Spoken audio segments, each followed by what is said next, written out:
Semana passada nós iniciamos uma nova sessão no livro de Gênesis. Estamos vendo o que aconteceu com a criação que Deus criou de forma tão maravilhosa e tão bela. E agora nós estaremos lendo o que a Bíblia nos revela sobre como é que se deu depois que Deus criou todas as coisas, tá? Gênesis 2, vamos ler a partir do verso de número 8. Fala o seguinte: E o Senhor Deus plantou um jardim na direção leste no Éden, e ali ele colocou o homem a quem havia formado. Da terra o Senhor Deus fez crescer toda árvore que é agradável à vista e boa para alimento, e também a árvore da vida no meio do jardim, e a árvore do conhecimento do bem e do mal. E um rio saía do Éden para regar o jardim, e dali partia-se e tornava-se em 4 cabeças. O nome do primeiro rio é Pison. Este é o que circunda toda a terra de Havilá, onde há ouro, e o ouro dessa terra é bom. Ali há bidélio e a pedra ônix. E o nome do segundo rio é Gion. Esse é o mesmo que circula toda a terra de Cush. E o nome do terceiro rio é Hidekel, ou rio Tigre, em algumas versões. Este é o que vai para o leste da Assíria. E o quarto rio é o Eufrates. Amém? Que Deus abençoe a leitura da sua palavra. Irmãos, nós estamos nessa nova sessão de Gênesis, e nós estamos vendo, ainda estamos diante de um mundo perfeito, um mundo sem pecado, o mundo antes que Adão e Eva transgredissem contra o Senhor. E esse capítulo, se você quiser saber como é que era o mundo antes do pecado, basta você ler Gênesis capítulo 2, e aqui você vai ver como é que o mundo era perfeito, como é que era maravilhoso. Deus, ele fez o homem perfeito, ele cria um ambiente perfeito, ele estabelece uma aliança perfeita. Deus, ele forma uma companheira perfeita. Então perfeição é aquilo que marca o mundo antes do pecado entrar. Na semana passada nós vimos que Deus, ele havia feito um homem perfeito, Do verso 4 até o verso 7 nós vimos isso. No 6º dia da criação, quando as árvores ainda não estavam crescidas, as flores ainda não brotaram, porque não havia chuva sobre a terra, e porque o homem ainda não havia sido criado. Para resolver o problema da chuva, o que Deus fez? Deus fez subir um vapor na terra. Esse vapor era como uma neblina que passeava sobre a terra, e ele caía como orvalho para poder regar a terra. E então o que Deus fez em seguida? Deus cria um homem perfeito. Deus forma de uma maneira bela, de uma maneira detalhada. Nós viemos realmente das mãos do Criador. Deus nos cria, e Deus nos cria do pó da terra. Então nós vimos que Deus, ele cria o homem perfeito. A partir de agora nós vamos ver dos versos 8 ao 14, prosseguindo a narrativa. E agora vamos ver que Deus não apenas cria o homem perfeito, mas Deus cria um ambiente perfeito. Deus, ele estabelece aquilo que nós chamamos de o jardim do Éden. E isso é maravilhoso, Deus faz a obra-prima, que é o homem perfeito como ele quis, e agora Deus coloca essa obra-prima que ele criou em um jardim plantado pelo próprio Deus. E aqui, irmãos, na introdução, nós já percebemos que Deus não nos criou, Deus não criou o homem para viver ao léu, para viver jogado, Deus não criou o homem para jogar o homem em qualquer lugar, não. Deus, ele cria o homem, e Deus coloca o homem num ambiente perfeito. Deus cria um ambiente perfeito. Somente Deus pode fazer isso e tem poder para isso. Aqui na introdução, nós já percebemos qual é o caráter do Deus que nós servimos. O Deus que nós servimos, ele não para na criação de um homem perfeito. Ele se preocupa onde o homem vai habitar, aonde ele vai morar. E Deus coloca o homem nesse ambiente perfeito. E aí nós vemos, quão distante nós estamos da criação. Quão distante. Hoje, pelo contrário, nós sabemos de homens e mulheres que não tem nem lugar onde morar. Não existe nem o próprio Redentor, o próprio Cristo, ele chegou a dizer que ele não tinha nem local para reclinar a sua cabeça. Nós vivemos num mundo onde as pessoas procuram um local para chamar de seu, um local próprio, um ambiente. Isso não é só uma necessidade das pessoas que moram na rua, mas até mesmo isso é o sonho de todo casal que se despertou para a vida, para poder ter um local onde ele possa habitar, um local para chamar de seu, ter o sonho da casa própria. E nós sabemos que hoje não é fácil, Hoje é difícil. Para você comprar um local, para você ter um local para habitar, para chamar de seu, você sabe que você vai ter que ralar. Inclusive, agora em abril, eu estava dando uma pesquisada, fez 1 ano que saiu no Sobralense que uma empresa estava derrubando algumas casas aqui, perto da torre. Vocês lembram? Passou no Sobralense? Parece que era um local perigoso, onde as pessoas construíram, invadiram o local, construíram a sua casa, trabalharam fora. Teve um pai de família que foi trabalhar fora para construir e a empresa derrubou. Então, não é fácil para nós que vivemos agora ter um local para chamar de nosso. Isso é uma necessidade que nós temos. Até para quem já tem uma casa comprada, uma casa própria, ou para nós que moramos de aluguel, você sabe que ainda assim tudo não é perfeito. Ainda precisa de reforma, ainda precisa organizar certos locais. A gente trabalha para ter um local perfeito. A gente procura um lugar perfeito. A gente se importa com o lugar perfeito. Mas hoje eu quero mostrar que é somente Deus quem cria o ambiente perfeito. Somente Deus quem cria. E não somente Ele cria, também Deus se preocupa com o ambiente perfeito. Deus, Ele olha para nós, olha que Deus extraordinário, né? Deus se importa com o ambiente de um homem que Ele criou. Então, eu confesso para os irmãos que, quando nós temos isso em mente, trabalhar esse texto sobre o Jardim do Éden não é muito fácil. O Jardim do Éden é uma maravilha, é uma coisa extraordinária. Qualquer pessoa que já pensou no paraíso, a imagem de paraíso é o Jardim do Éden. Mas ele é difícil por várias razões. Por exemplo, até hoje, nós não sabemos que lugar é esse. Onde foi que Deus colocou, plantou o Jardim do Éden? Nós não sabemos. Moisés, ele tenta nos mostrar onde foi, ele dá certa localização aqui, mas a verdade é que até mesmo com os dados geográficos que Moisés nos dá, nós não temos certeza. Por exemplo, a gente sabe onde é que fica o rio Eufrates. Não, nós sabemos onde fica o rio Tigre, que ele cita aí, o Hidekel, no hebraico, mas nós não sabemos onde é esse primeiro rio, Pison. Onde é que fica esse rio? Nós não sabemos. O segundo rio, Gion, nós não sabemos. Mas vamos olhar para a localização. Ele diz aí no verso 13, que o nome do segundo rio é Gion. É o mesmo que circunda toda a terra de Cush. Mas tem outro problema, a gente também não sabe onde é que cidade é essa, Cush. Então, existem pesquisas, mas nós não sabemos. Nós não sabemos onde é que fica o Jardim do Éden, onde é que Deus plantou esse jardim. Sabemos que é um local real, porque Moisés está dando dados verdadeiros. Ele está falando da geografia aqui. Então, existiu esse local, mas essa não é a única dificuldade. Outra dificuldade é o que tinha no Jardim do Éden. E aí, quando você vai ler o que tinha, além das árvores frondosas, maravilhosas, lindas, né? Além dos rios maravilhosos, ele cita aqui a árvore da vida, a árvore do conhecimento do bem e do mal. Que árvore é essa? Nós nunca vimos nenhuma árvore desse tipo em nenhum pomar. Você não pode ir ali na feira, na fruteira, pedir uma maçã, uma banana e um fruto da árvore da vida. Nós não sabemos que árvores são essas. Então, sabemos que elas estão no paraíso de Deus, sabemos que elas foram plantadas por Deus, mas nós não temos certeza de toda a beleza que o texto quer mostrar para nós. Nós não sabemos disso. Uma coisa nós sabemos: a razão de Moisés dar tantos detalhes desse ambiente perfeito é para mostrar quão pródigo é o nosso Deus, como Ele é bom, como Ele é maravilhoso, como Ele é gracioso, que Ele quis criar, que Ele quis plantar para o ser humano viver um local extraordinário, belo, com árvores belas, com rio grande, maravilhoso, para irrigar o Jardim do Éden. O que nós sabemos é que o cenário que Moisés pinta para nós aponta para o tamanho do amor de Deus pela criatura que Ele acabou de criar. Deus é um Deus que ama o homem que Ele criou, o homem que Ele criou à sua imagem e semelhança. E essa visão de paraíso, isso está dentro do nosso coração.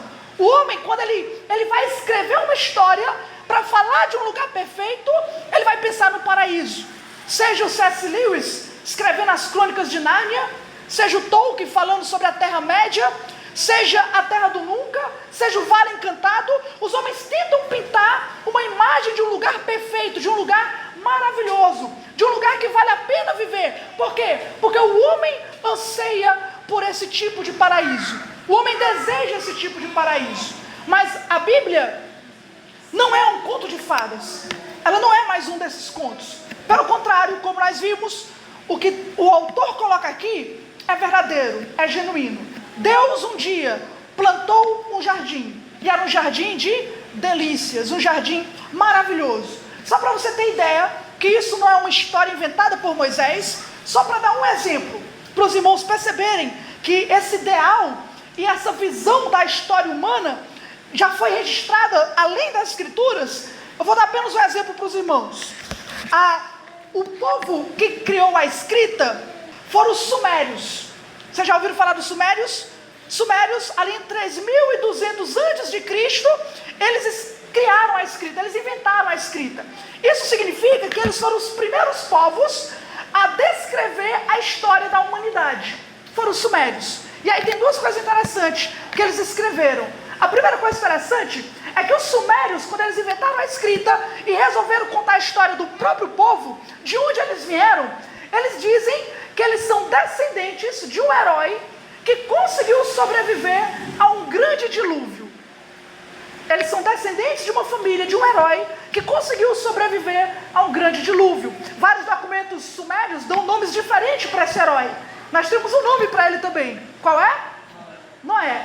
Mas eles fizeram a pergunta que nós fizemos.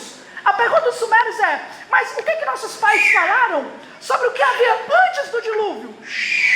Antes do dilúvio, o que tinha? O que acontecia? E os sumérios relataram que, pelo que eles aprenderam dos seus pais, tradição oral, nada escrito, eles aprenderam que antes do dilúvio, a humanidade morava em um jardim paradisíaco. Era um jardim paradisíaco, onde a humanidade morava, mas que foram expulsos desse jardim. Então você percebe que tem um povo, que não é um povo bíblico, é um povo sumeriano, que quando inventaram a escrita, passaram a contar a história do seu povo, eles sabiam, eles eram descendentes de um homem que sobreviveu ao dilúvio, e que antes desse dilúvio, a humanidade morava em um jardim paradisíaco, um jardim belo. Sabe o que é interessante? Os sumérios, eles moravam ali, se situavam no sul da Mesopotâmia. Só para os irmãos entenderem, a Mesopotâmia, ela fica entre dois rios. Por isso o nome Mesopotâmia. Meio. Potâmia, rio. Quais eram os rios que os sumérios moravam entre esses rios? Onde ficava a Mesopotâmia? Sabe quais eram esses rios? Era o rio Tigre e o rio Eufrates, que são os dois rios que Moisés citou aqui para nós e que nós conhecemos. Então, só para você perceber que essa história de jardim não é uma história inventada. Pelo contrário, o que nós temos aqui é um relato do próprio Deus revelando a Moisés como é que era quando Deus criou o homem. Agora, voltando para o nosso texto, nós podemos perceber duas coisas pelo menos. Primeiro, que é o próprio Deus quem planta esse jardim. E em segundo lugar, nós vamos ver quais são as características que Deus deu a esse jardim. Então, em primeiro lugar, veja aí o verso de número 8. Lembrando que no final do estudo, nós podemos abrir um momento para pergunta e resposta. Se eu esquecer, vocês podem me lembrar, tá? Gênesis 2, versículo 8. Algum irmão pode fazer a leitura em voz alta. E o Senhor Deus plantou um jardim no Éden, na direção do oriente, depois do homem que havia formado. Olha isso. Aqui, lembrando, o escritor não está falando apenas de Deus, Elohim. Ele está falando o Senhor Deus. Ou seja, o Deus de aliança, ele formou o homem do pó da terra, ele plantou um jardim. A palavra jardim aqui é um local cercado. Agora, esse jardim, ele ficava onde? Na direção do oriente. Em algumas versões fala leste, né? Aqui fala leste, e ali ele colocou o homem, e o Senhor Deus plantou o jardim na direção do leste. Leste e oriente, eles ficam aqui, ó, né? Tem norte, sul, leste, ou oriente e oeste. Deus colocou esse jardim aqui, no oriente. A entrada do jardim do Éden, ela ficava no oriente. Se os irmãos abrirem Gênesis 3, olha aí, Gênesis 3, verso de número 24. Quem achou pode ler. Gênesis 3, 24.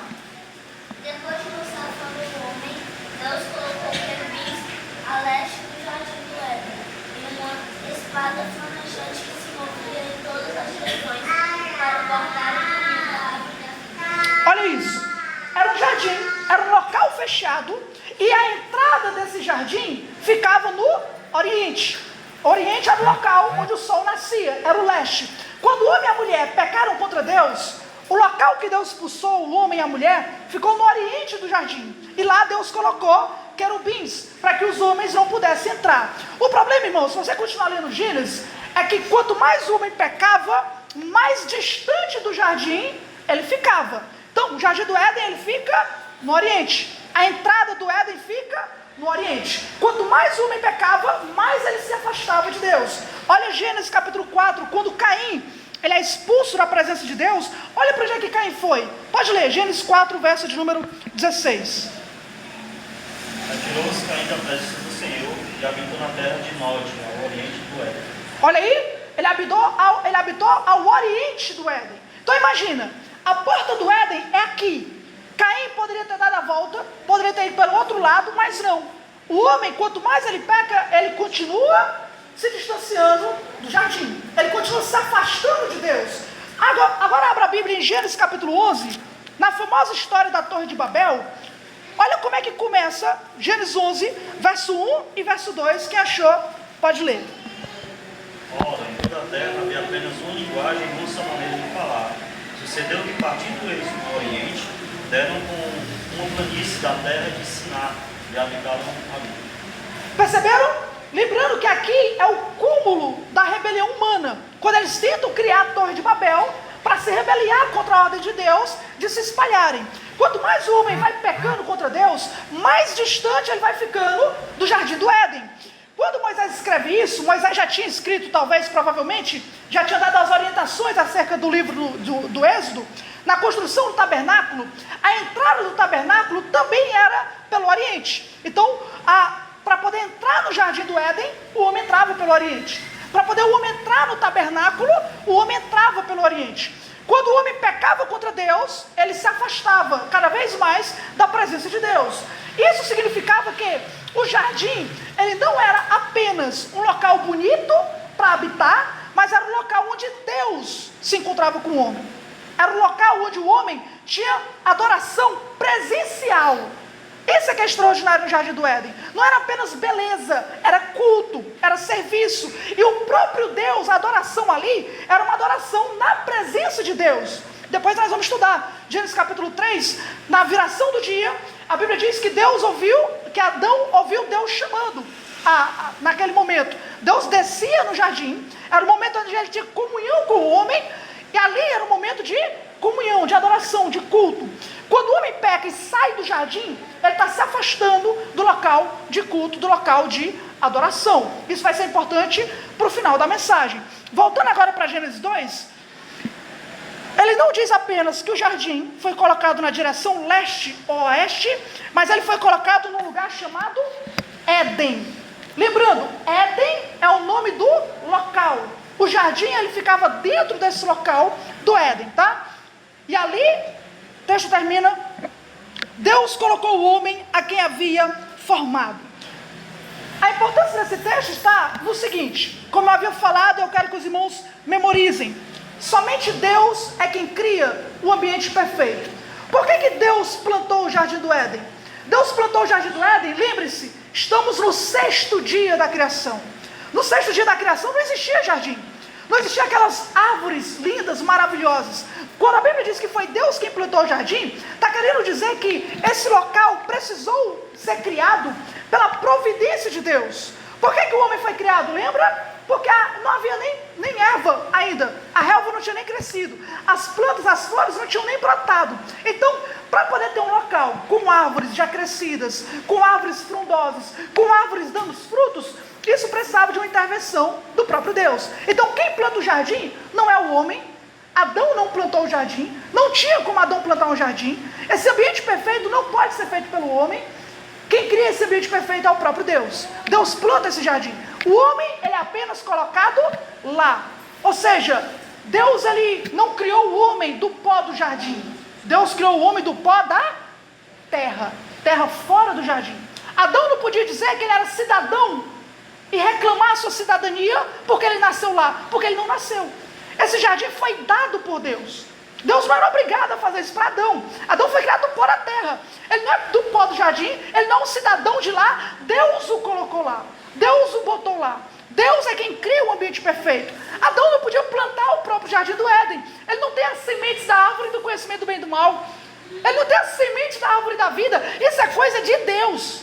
É Deus quem embeleza o jardim do Éden. É Deus quem plantou aquele pomar. Aquele pomar não é direito do homem. Não é direito nem do homem perfeito que era Adão, quanto mais do homem pecador. Aquele é um local do próprio Deus. Deus plantou, Deus é o dono do jardim. O homem foi criado do pó da terra, não do pó do jardim. Portanto, esse local é um local do próprio Deus. O que Deus fez com o homem?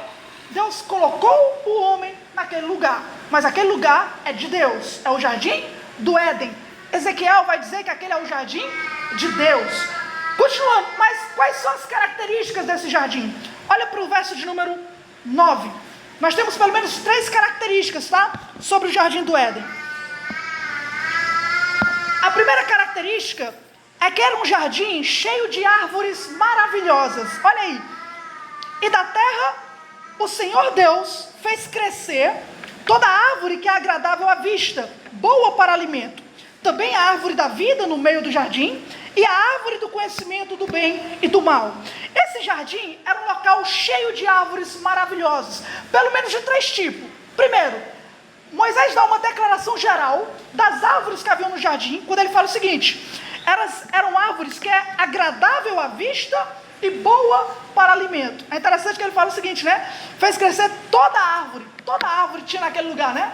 Árvores que eram agradáveis à vista. Então, quando você vê o jardim do Éden, a primeira coisa que deveria chamar a atenção, e é por isso que ele fala agradável à vista, era a beleza das árvores. Árvores bonitas mesmo, árvores que chamam a atenção. A ideia aqui é essa: Deus fez algo lindo, Deus fez algo maravilhoso, algo que chama a atenção.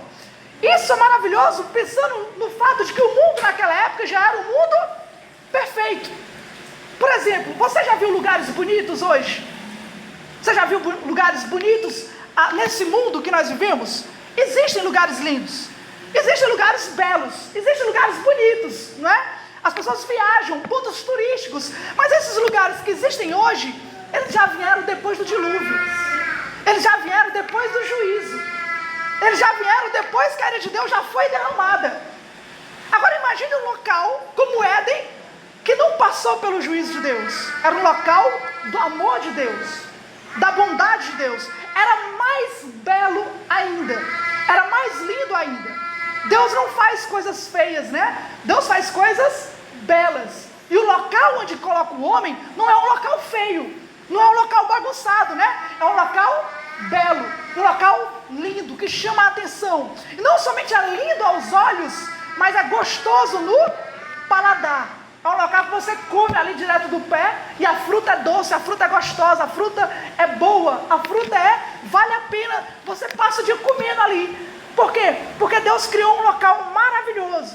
Mas aí, não somente existe esse tipo de árvore, mas aí nós nos deparamos com um tipo que a Bíblia chama de a árvore da vida. Aqui é onde as coisas começam a ficar mais difíceis, né? Não é fácil pregar sobre o jardim do Éden. Há muitas dificuldades, como havia falado. Mas que árvore da vida é essa? Deus diz aqui que Ele colocou a árvore da vida no meio do jardim. Pelo menos nós podemos observar algumas coisas sobre a árvore da vida. Primeiro, que ela era uma árvore de verdade. Não era um símbolo, não era um mito, era uma árvore. Se você olhasse para ela, você ia dizer que aquilo era uma árvore. Ela tem cara de árvore, ela parece uma árvore, ela tem galhos de árvore, ela é uma árvore, de fato. Agora, essa árvore é chamada de árvore da vida. Nós não temos certeza como é que essa árvore era, nós não sabemos, mas talvez a ideia de árvore da vida, o termo, o nome, seja por 2 razões, aparentemente. Primeiro, porque a árvore da vida, ela demonstrava que Deus é quem concedia vida a Adão. Adão podia comer dessa árvore, por quê? Porque ele estava vivo para Deus. Ele era alguém que Deus lhe deu vida. O seu estado era um estado de vida. Então ele comia essa árvore como quem tem permissão para comer essa árvore. Como quem tem dizendo, olha, eu estou no jardim de Deus e Deus me permite comer essa árvore porque eu estou em estado de comunhão com Ele. Eu tenho vida com Ele. Você não pode entrar na casa de alguém, abrir a porta do armário e pegar qualquer coisa para comer, né? Você não tem permissão. Se eu tenho meu filho, né? Meu filho tem 4 anos. Se ele está lá em casa e ele quiser comer biscoito, eu digo que tem biscoito lá, ele vai, abre e come o biscoito. Ele pode, por quê? Porque ele é meu filho, esse é o meu relacionamento com ele. Ele pode fazer isso. Adão podia fazer isso. Por quê? Por causa do seu relacionamento com Deus. Ele estava ali dentro do jardim. E quando ele comesse daquela árvore, ali era um símbolo, apontava para o seu relacionamento de vida para com Deus. Mas aparentemente também, parece que essa árvore, ela não só representa isso, mas parece que ela de fato concedia vida. Parece que de fato concedia. Os irmãos podem ler Gênesis 3, por exemplo. Gênesis 3, 22 e 23, quem achou pode ler. Então disse o Senhor Deus: eis que o homem se tornou como um de nós, conhecedor do bem e do mal. Assim que não estenda a mão e tome também da árvore da vida, e coma e viva eternamente. O Senhor Deus, por isso, lançou fora do jardim do Éden, a fim de lavrar a terra de que fora tomado. Olha isso. Parece que de fato, comer dessa árvore não só mostrava o estado, mas também de alguma forma, essa árvore de fato permitia ao homem viver diante de Deus. Por isso que Deus disse, olha, ele pecou, mas para que ele não coma e viva para sempre, vamos tirar ele do jardim. Então parece que de alguma forma essa fruta realmente dava isso. Quando você vai para Provérbios, várias vezes a Bíblia vai citar a árvore da vida como sendo algo que dá o prazer máximo, algo de completude, algo de satisfação e alegria de fato. Olha Provérbios, capítulo 11, verso de número 30.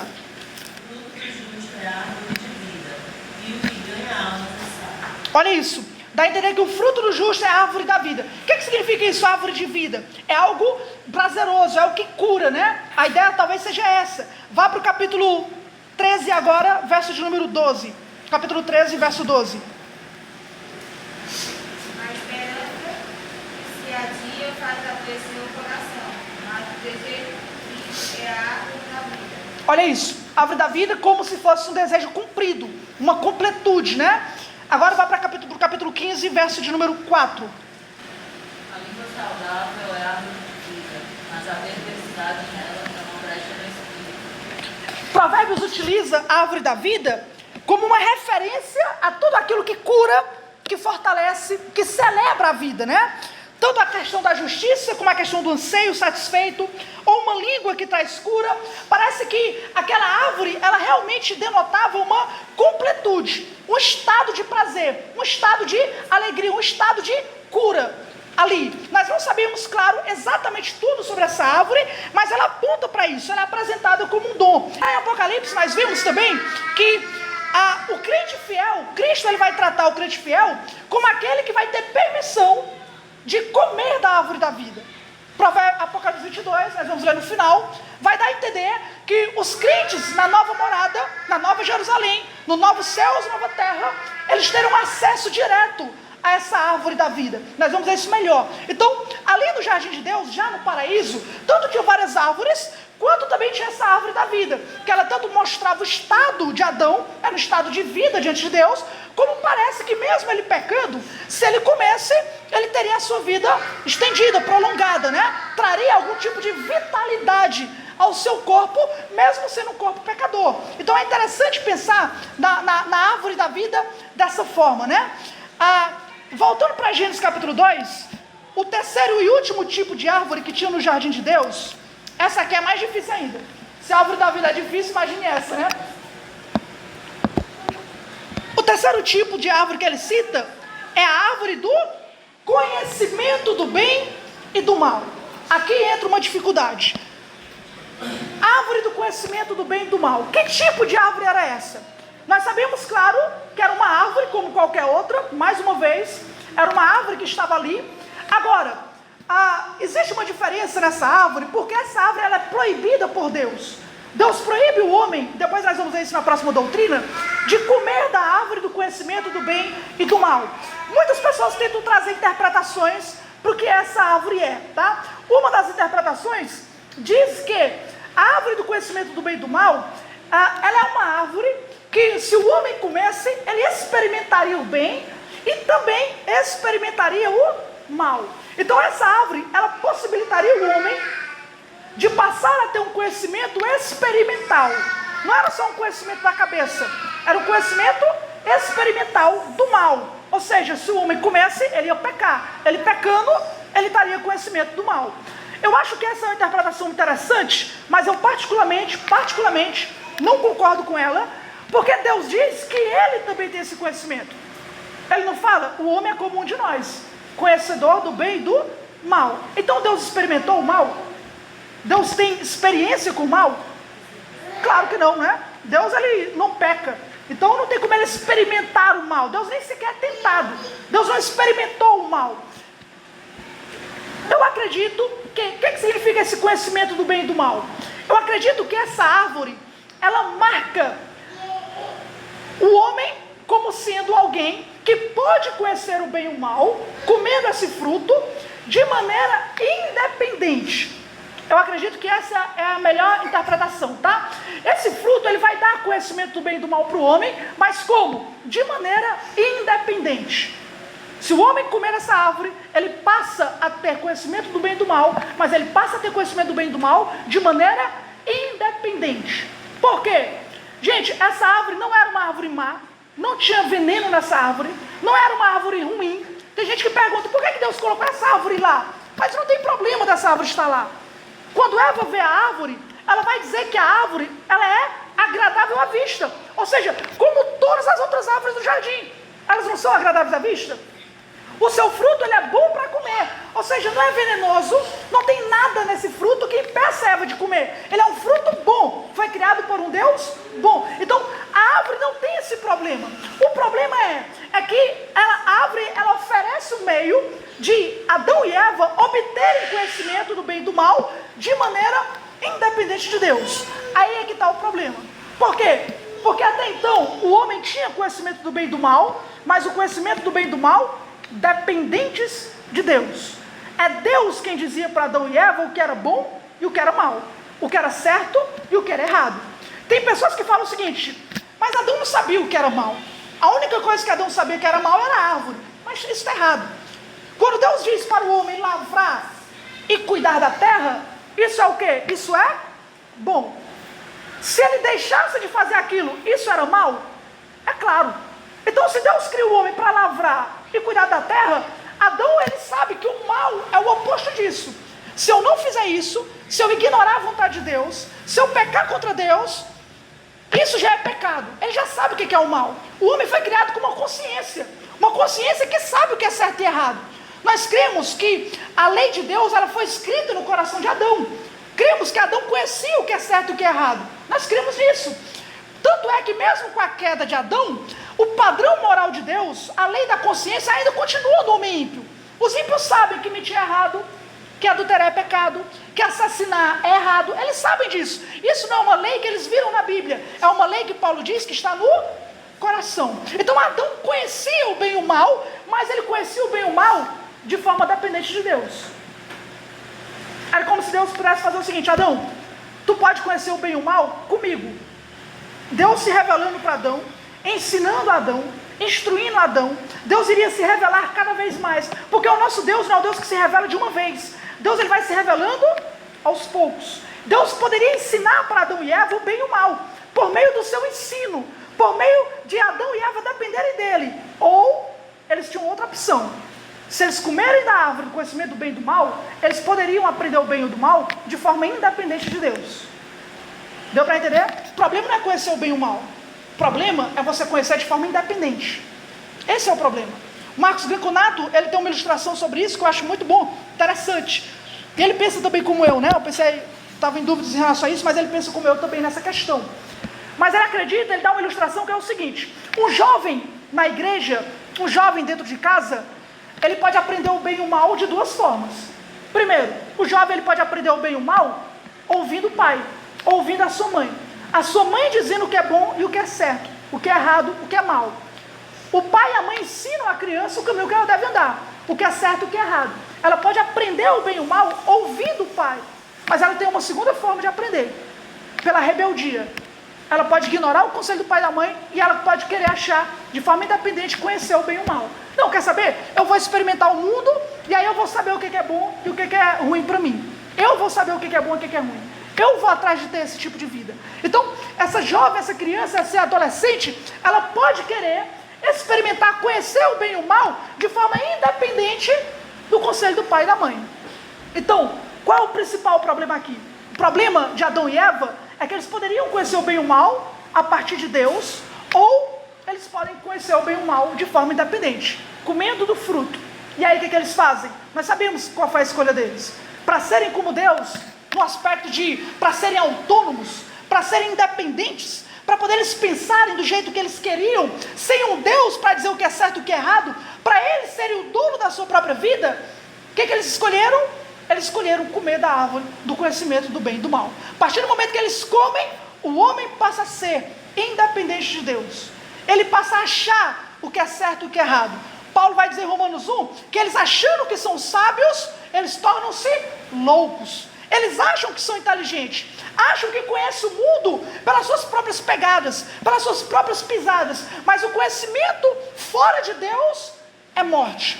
Não tem como conhecer aquilo que é certo e errado de forma à parte de Deus, separado de Deus. Pelo contrário, o temor do Senhor é que é o princípio da sabedoria. Irmãos, para nós, qual é o nosso padrão de certo e errado? É o que nós queremos? É o pastor dizendo? É aquilo que é falado de forma opiniosa? É o que eu acho? É o que eu penso? Não. Para nós, o que define certo e errado? A palavra dele. Ele criou o mundo. Ele diz o que é certo e errado. Comer da árvore do conhecimento do bem e do mal nos aparta disso. Agora nós temos duas opções. Ou nós voltamos a nos submeter a ele, como aquele que é o dono da verdade, que nos diz o que é certo e errado, ou nós o rejeitamos, estabelecemos para nós o que é certo e errado. Sabe qual é o problema? É que por causa do pecado de Adão, os homens podem viver independentes de Deus. Só que aí o salário do pecado é a morte. A Bíblia vai dizer que o homem, o caminho para ele parece que é reto, mas o final leva à morte.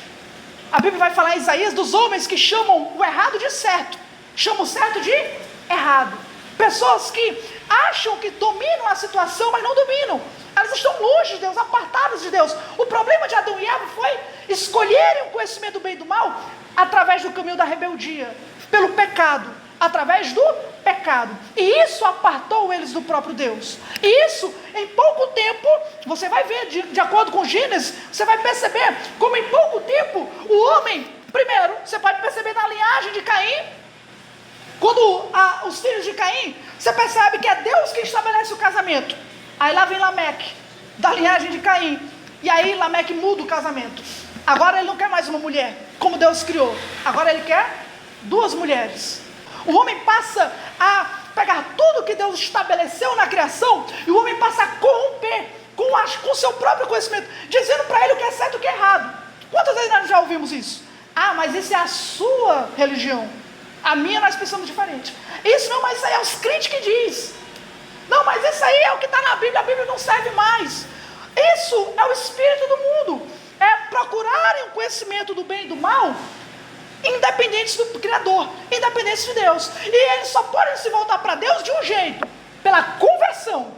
Se os homens se converterem, eles largarem os seus maus pensamentos e se voltarem a Deus, para serem instruídos por Deus, aí eles caminharão em retidão diante de Deus. Mas eles precisam largar essa independência, precisam largar essa vida de pecado, para se voltarem para o Criador e crerem que é Ele quem estabelece o que é certo e o que é errado. Esse é o problema dessa árvore. Essa árvore daria para eles a independência pelo pecado de conhecerem o bem e o mal. É errado o conhecimento do bem e do mal? Não é. Deus não vai criar uma árvore errada, irmãos. Deus não vai criar uma árvore que leve o homem a pecar. Claro que não. Essa árvore era um símbolo e era uma prova da obediência de Adão e Eva. Eles iriam ser dependentes de Deus, ou pelo contrário, eles iriam pecar contra Deus. Adão foi o primeiro a questionar Deus. Adão comeu do fruto que eu disse para não comer? Sim, Senhor. Quem foi que te deu do fruto? A mulher que tu me deste. Ali, ele já estabelece que Deus estava errado na história. Por que Deus foi criar uma mulher para ele? Ele estava tão perfeito sozinho? Ele já estava independente de Deus ali. Ali ele já estava dando opinião para Deus. Já estava querendo ser o conselheiro de Deus. O que diz Romanos? Quem o aconselhou? Quem é seu conselheiro? Ninguém, meu amigo. Por ele, para ele, são todas as coisas. Glória, pois, eternamente a ele. Amém. A partir do conhecimento do bem e do mal, o homem já se aparta do próprio Deus. Então havia essa árvore lá, né? Nós vemos aqui que Deus colocou a árvore da vida onde? No meio do jardim. A árvore do conhecimento do bem e do mal também ficava lá. Olha aí Gênesis 3. Gênesis capítulo 3. Se eu não me engano, é o versículo de número 3, é isso? Alguém citou? Alguém pode ler Gênesis 3:3? Mas no fruto da árvore que está no meio do jardim, disse Deus: dele não comereis, nem tocareis nele, para que não morrais. Então você percebe que a árvore da vida estava no meio do jardim, a árvore do conhecimento do bem e do mal estava no meio do jardim. O jardim não tinha um homem como centro. O centro do jardim era a árvore da vida e a árvore do conhecimento do bem e do mal. Se Adão quisesse viver feliz na criação de Deus, ele tinha que estar no centro da vontade de Deus. E o centro da vontade de Deus tem duas coisas. Primeiro, só Ele concede a vida. Segundo, só Ele que dá o conhecimento do bem e do mal. O homem tem que viver em obediência a Ele. Você quer ter uma vida feliz, uma vida alegre? Para você ter essa vida alegre, reconheça, somente Deus dá essa vida verdadeira e se submeta a Ele, no conhecimento do bem e do mal. A vida cristã, ela tem que ser uma vida de obediência. A alegria cristã está debaixo da obediência. Bem-aventurado, o que diz? O Salmo 1. Homem que não anda segundo o conselho dos ímpios, Não se detém no caminho dos pecadores, nem se assenta antes ter o seu prazer na lei do Senhor, na solene dia de noite, pois será como uma árvore plantada junto a ribeiros da água. Se você quer ter uma vida frutífera, prazerosa na presença de Deus, você não é o centro do mundo. Existe algo no centro do jardim, e não é Adão. O que está no centro do jardim é um lembrete de que a vida é dada por Ele, e outro lembrete que nós devemos viver em independência dEle. Está lado a lado, tá? A segunda marca do jardim, e agora eu vou caminhar para o final, é que o jardim era um jardim muito bem irrigado, tinha muitos rios, né? Olha o verso de número 10. E um rio saía do Éden para regar o jardim, e dali partia-se e tornava-se 4 cabeças. Então nós vemos que o jardim é um local onde era muito bem irrigado. Para poder ter umas árvores tão grandes, um pomar tão lindo, precisa ter um rio. E um rio grande, né? Um rio perto. E é interessante que esse rio ele se divide em 4 partes. Alguns estudiosos acreditam que era o seguinte: você tem aqui, imagine uma circunferência. Você tem um globo terrestre. Do globo você tem a terra seca, que é um supercontinente. No supercontinente você tem um local, chamado Éden. E no meio do Éden, você tinha um jardim. Do jardim, tinha uma nascente. A nascente, sabe de onde é que o rio nasce? Às vezes o rio nasce de um buraco desse tamanho. Sabe disso? Se você for procurar a nascente, o olho d'água, né, como a gente chama, o olho d'água está lá. Então, o jardim do Éden, ele tinha o olho d'água, de lá saía. Agora, esse rio que saía do jardim, ele era dividido em 4 braços. Dá para entender que esses rios eram o que irrigavam não só o jardim do Éden, mas toda a terra. Tanto é que quando Caim se aparta dele, de Deus, e os homens, ao decorrer da história, eles costumam fazer civilizações ao redor dos rios, né? Que era onde eles poderiam pegar água e tudo mais, para poder manter uma família, manter uma sociedade. E aí vamos para a terceira característica e última, para a gente concluir. O jardim era um local de árvores maravilhosas, era um local bem irrigado e era um jardim muito rico. Era um local propício à adoração. Verso de número 11. O nome do primeiro rio é Pison. Olha o que ele vai dizer. Este é o que circunda toda a terra de Avilá, onde existe ouro. O ouro dessa terra é bom. Ali há bidélio e a pedra ônix. E o nome do segundo rio é Gion, é o mesmo que circunda toda a terra de Cush. O nome do terceiro rio é Hidekel, ou Tigre. A palavra tigre no hebraico é Hidekel. Então, por isso que algumas versões traduzem logo como Hidekel, mas é o rio Tigre. Este é o que vai para o leste da Síria. E o quarto rio é o Eufrates. A última característica do jardim é que ele era um jardim muito, muito rico, né? Era um jardim rico.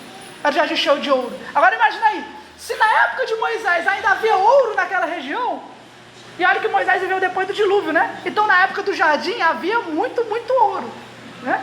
Havia muitas pedras preciosas. Você quer ter ideia do quanto de pedra preciosa havia no jardim? Abre em Ezequiel, capítulo de número 28. Ezequiel, capítulo 28. Versículo 13 ao 14. Ezequiel 28. Isso é maravilhoso, irmãos. Lembrando que nós estamos falando aqui do atual Iraque, né? Ali o rio Tigre e tal, esse local aí, Mesopotâmia, fica aí no Iraque, no Irã, por aí. É uma terra árida, né? Uma terra muito seca em muitos locais. Então, para eles lerem um local onde tinha muito rio, onde tinha um jardim maravilhoso, isso fazia com que o coração deles batesse mais forte, né? Era um local paradisíaco. E era uma terra muito rica também, né? Ezequiel capítulo 28, o profeta, lembrando que aqui é o profeta, tá? Ou seja, ele fala de maneira inspirada por Deus, por revelações do próprio Deus. Olha como é que ele vai narrar o jardim do Éden. Ezequiel 28, versículo 13, verso 14. Quem achou pode fazer a leitura. Você estava no Éden, jardim de Deus, se comer de todas as pedras preciosas, sardio, topázio, diamante, berilo, ônix, jaspe, safira, carbunclo e esmeralda. E os seus engastes de ornamentos eram feitos de ouro e foram preparados no dia que você foi criado. Pode ler o 14. Você era aquele livro da guarda que foi ungido. Eu o estabeleci. Você permaneceu no Monte Santo de Deus e andava no meio das pedras brilhantes. Pedras brilhantes eram pedras preciosas, tá? Algumas versões falam pedras de fogo. A ilustração que o profeta tem do jardim é que o jardim é um local cheio de riqueza. A pergunta é por quê? Por que cheio de riqueza? Se você continuar lendo a ideia de um querubim ungido, o pessoal aplica muito a Satanás, né? Que foi criado junto com instrumentos musicais, a ideia de culto. Isso porque a ideia de um jardim cheio de ouro, um jardim de pedras preciosas, evocava na cabeça dos israelitas que era um local que era propício à adoração. Era um local propício a culto. Por quê? Quando Deus manda fazer o tabernáculo, o que tem no tabernáculo? Pedras preciosas, berilo, ouro, para mostrar a riqueza do local. Era um local propício ao culto a Deus. Quando você vê Salomão fazendo o templo também era feito com ouro, pedras preciosas, esmeralda. A ideia do ouro ali não era só para dizer que era uma terra rica, mas era um local propício à adoração. Aí lembra aquela ideia que eu falei? Por que Deus mandou Adão e Eva se multiplicarem sobre a face da terra? O objetivo de Deus era que Adão, como agricultor, ele e Eva, aparentemente a ideia seria essa, é que eles expandissem o jardim de adoração. Era um local de culto, um local de adoração também, não era apenas um jardim.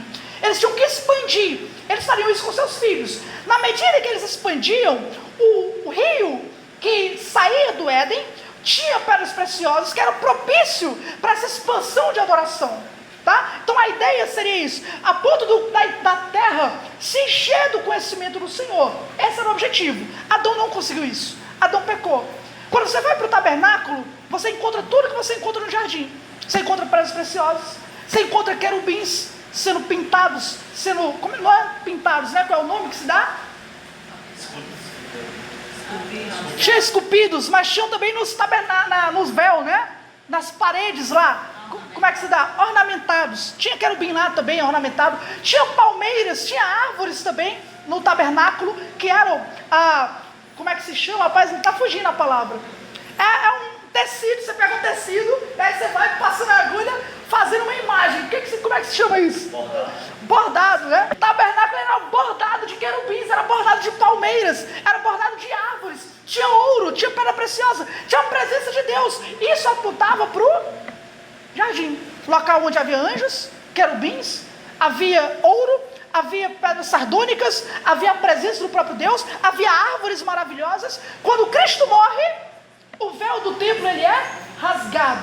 Os querubins que estão bordados são rasgados, e agora nós podemos entrar na presença do próprio Deus. Mas quando você vai para Apocalipse, e agora a gente vai fazer a última leitura, nós vamos ver como é que essa história termina. Apocalipse capítulo 21, que nós vamos terminar aqui.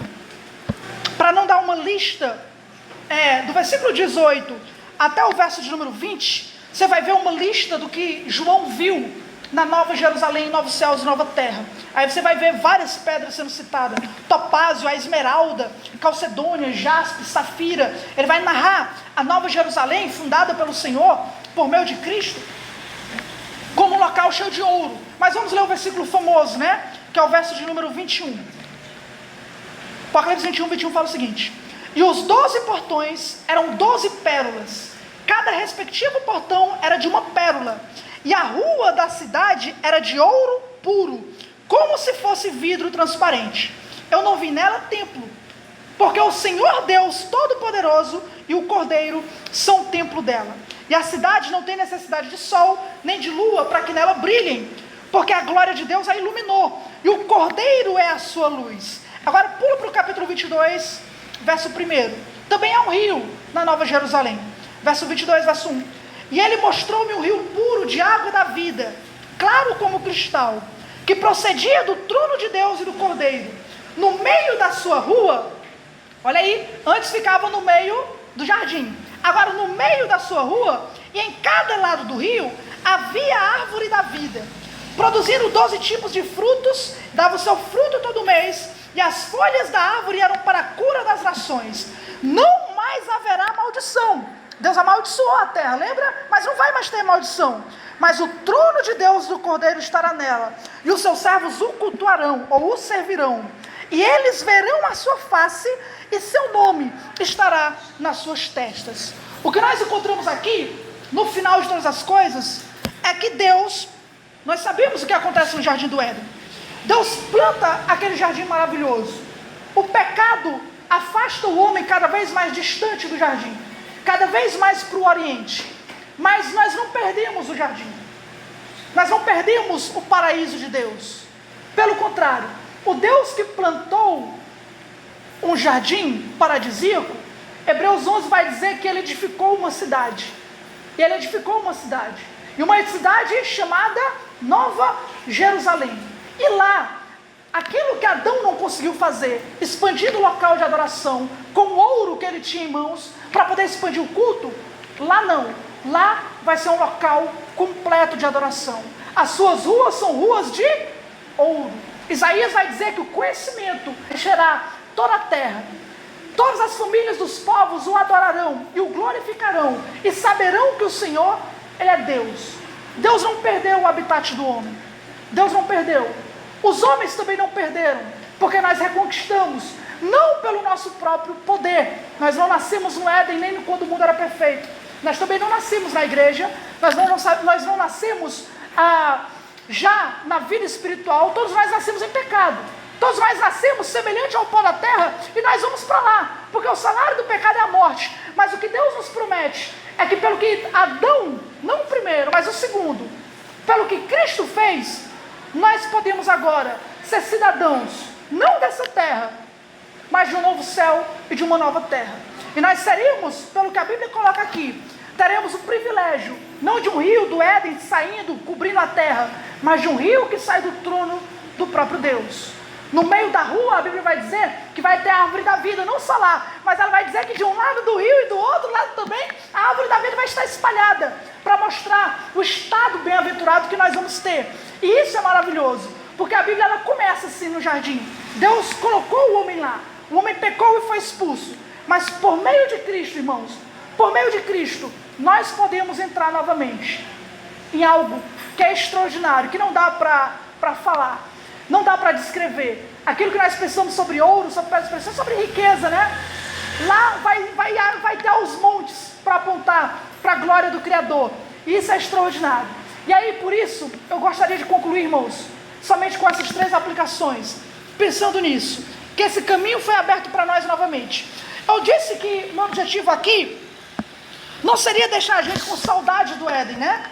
Eu gostaria de sair daqui com a gente tendo um anseio por aquilo que nós vamos receber.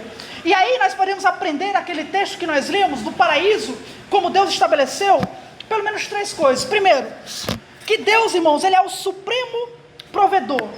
É Deus quem cria um ambiente perfeito. Nós não podemos fazer isso. Nós não podemos construir sozinhos um local perfeito, uma casa perfeita, uma família perfeita, um casamento perfeito. Nós não podemos, por causa do nosso pecado. Mas Deus, Ele cria um ambiente perfeito. Deus tem poder para fazer isso. E Ele é o supremo provedor. Você está tendo problemas em casa? Você está achando que os irmãos não sabem, a igreja não sabe, você está padecendo, tendo dificuldades financeiras, lidando com conta, com dívida. Se esse Deus proveu um homem perfeito e colocou lá, Deus tem poder para prover cada um dos seus filhos. E Ele se importa com a necessidade de cada um dos seus filhos. Meu amigo, Deus se preocupou com o ambiente de um homem que não tinha nem luz para pagar, tinha nem conta para pagar. Adão não tinha nada para pagar. Adão era perfeito e Deus ainda se preocupou em colocá-lo no ambiente perfeito. Então é claro que Deus se preocupa com você, com a sua casa, com a sua vida, com as suas dificuldades, com suas necessidades. Esse Deus, Ele se importa com você. Ele não mudou. Pelo contrário, quanto mais o tempo tempo passa, mais ele deixava claro. Olha o que diz, Hebreus 13, verso 5. Sejam vossos costumes sem avareza, contentando-vos com o que tendes. Porque ele disse, não te deixarei, nem te desampararei. E assim com confiança ousamos dizer, o Senhor é o meu ajudador, não temerei o que me possa fazer o homem. Ou seja, esse Deus extraordinário, que está sentado no alto e sublime trono, quando a sua casa estiver tendo dificuldades, ele não vai sair dela não. Ele não vai te abandonar na dificuldade não. É claro que não. Ele não vai te abandonar, nem te desamparar. Há pessoas que fogem na dificuldade. Deus não foge. O Deus que proveu para o homem perfeito, ele tem poder para te prover. Salmo 34, 9 e 10. Temei ao Senhor, vós seus santos, pois nada falta aos que o temem. Os filhos dos leões necessitam e sofrem fome, mas aqueles que buscam ao Senhor, de nada tem falta. Foi Jesus que nos ensinou a orar. Pão nosso de cada dia nos dá hoje. Nós podemos ir até Deus como meu provedor. Ele me salvou, ele me redimiu, ele libertou a minha alma, mas ele provê para o meu corpo. Se importa com pão, com café da manhã, com almoço e com jantar, e às vezes até com a merenda, né? E uma sobremesazinha do final. Ele se importa com isso, por quê? Porque ele é um Deus provedor. Ele é o Deus que se importa com a dificuldade do homem. Você pode perceber também, em segundo lugar, como Deus ele é rico em bondade. Precisava daquele jardim para o homem perfeito? Não precisava. Ali fala mais de Deus do que do homem. Deus ama tanto o homem que ele plantou um jardim maravilhoso, extraordinário, irrigado, botou uma árvore da vida. Deus é rico em bondade. Olha o que diz Filipenses 4,19. O meu Deus, segundo as suas riquezas, suprirá todas as vossas necessidades em glória, por meio de Jesus Cristo. Irmãos, não tem nada a ver com dificuldade financeira não. O contexto de Filipenses 4 é isso. É Paulo preso, precisando de ajuda, porque não tem como ele fazer nada na cadeia, e Cristo suprindo a sua necessidade. Cristo usando a igreja, Cristo usando os irmãos, Cristo enviando pessoas para suprir Paulo. E Paulo diz, Deus, segundo não as riquezas da igreja, segundo as suas riquezas. Quando a minha riqueza se esgota, quando a riqueza da igreja se esgota, as riquezas de Deus não se esgotam. Ele é aquele que nos supre em todas as nossas necessidades. E para terminar, última aplicação. Como eu falei, somente Deus cria o ambiente perfeito para o homem. Nós cremos, irmãos, que essa terra, claro, vai passar por uma transformação. E o homem, por causa do pecado, será condenado. Mas a Bíblia é clara. E aqui é uma questão mais polêmica, mas é importante nós falar sobre isso. Deus, ele deu a terra para os homens habitar, para os homens morar. Quando o cristão, ele se converte, ele é uma nova criatura. E quando nós morremos, nós vamos para o céu, vamos descansar das nossas obras. Mas o céu, ele é um lugar temporário. Ele é um lugar temporário. Por que ele é um lugar temporário? Porque o nosso estado atual, esse estado de pecado, esse mundo de pecado, não é o local onde Deus quer que aqueles que se converteram viverão. Não é um local propício para a igreja. A igreja é um povo redimido, é um povo salvo, lavado, limpo, é um povo regenerado. Pecamos porque o pecado habita na carne, habita em nosso corpo, mas o propósito de Deus é, quando nós morremos e sermos ressuscitados em glória, nós não viveremos nessas ruas, não viveremos mais, Sobral vai cair, todos nós sabemos disso, nós não andaremos, viveremos aqui. Nós estaremos primeiro, entraremos em um estado onde nós estaremos nos céus, junto com os nossos irmãos, mas no fim, Deus criará novos céus e nova terra, e aí novamente, nós voltaremos ao nosso estado eterno, não morando eternamente no céu, como muitos imaginam, muitos pensam, né? Mas nós estaremos morando aqui, no local onde Deus estabeleceu, claro, não nessa terra de pecado, mas em novos céus e nova terra. Esse ambiente não é um ambiente propício para a igreja. Nós somos peregrinos e estrangeiros em terra estranha. Não é minha casa, não é meu lar, não é nada meu. Nós não somos aqui. Nós somos criados para outra terra. Nós somos criados para um novo céu e nova terra. Esse não é o estado da igreja. Você tem que lamentar vendo o pecado dos homens mesmo. Nós temos que ficar mal com as notícias que recebemos, é claro. Porque esse não é nosso lugar. Nós somos criados para um novo céu e nova terra, onde habita justiça e santidade. Esse lugar, irmãos, é passageiro. Nós passaríamos por essa terra. Alguns passarão tão rápido por essa terra.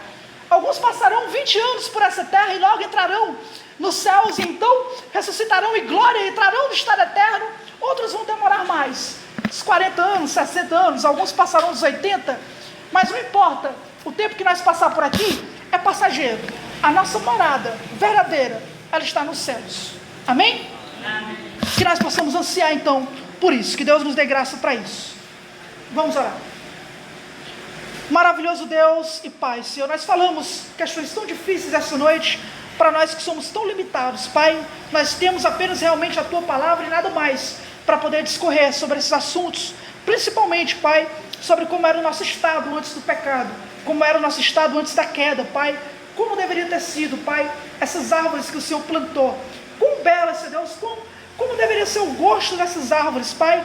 O que mais chamaria a atenção de cada um de nós? Seria a beleza daquelas árvores? Ou seria a doçura do fruto? Nós não sabemos, Pai. O que é a árvore da vida? Nós não temos ideia. Mas nós sabemos que nós temos o pão da vida, a água da vida. Nós sabemos que nós temos muito mais do que nós perdemos lá. Nós temos o Senhor e temos uma promessa de vida eterna. Uma promessa onde a árvore da vida estará espalhada pela Nova Jerusalém e nós estaremos continuamente contigo. E lá não haverá mais maldição, não haverá mais pecado, não haverá mais dor, mais tristeza, nada que esse mundo se afundou, se apartando do Senhor, cada vez mais para longe daquilo que o Senhor criou e estabeleceu. Mas em Cristo, nós estamos fazendo o caminho de volta, um caminho mais elevado, um caminho para o Senhor, um caminho para a glória, um caminho para a eternidade. Pai, meu Deus, que esse seja o nosso anseio em toda e qualquer dificuldade. Que o Senhor, que supriu o homem perfeito, supra, Pai, as necessidades do teu povo.